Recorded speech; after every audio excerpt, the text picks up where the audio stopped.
সিরাজগঞ্জে দেশনেত্রী বেগম খালেদা জিয়ার রুহের মাগফিরাত কামনায় দোয়া মাহফিল অনুষ্ঠিত। সোমবার 20 জানুয়ারি সকাল 10টায় সিরাজগঞ্জ সদর উপজেলার সোনগাছা ইউনিয়নে দেশনেত্রী বেগম খালেদা জিয়ার রুহের মাগফিরাত কামনায় এক দোয়া মাহফিলের আয়োজন করা হয়।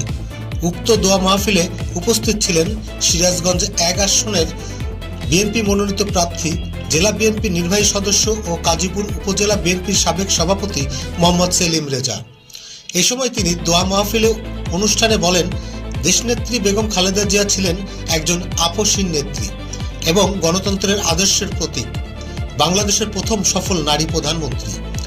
দেশনেত্রী ছিলেন গণমানুষের নেত্রী। তিনি মানুষের কতটা আপন ছিলেন তা সাধারণ মানুষ তার শেষ বিদায়ে অংশগ্রহণের মাধ্যমে বুঝিয়েছে। এই নেত্রীর জন্য সকলে দোয়া করবেন, আল্লাহ যেন তাকে জান্নাতুল ফেরদৌস দান করেন।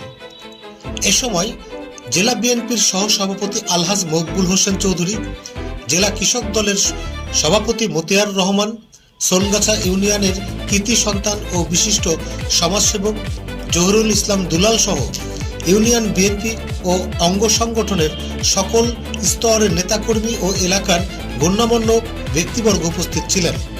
এ সময় দেশনেত্রী বেগম খালেদা জিয়ার বিদেহী আত্মার শান্তি ও মাগফিরাত কামনার পাশাপাশি দেশের শান্তি, সমৃদ্ধি এবং গণতন্ত্র পুনরুদ্ধারের জন্য বিশেষ দোয়া অনুষ্ঠিত হয়।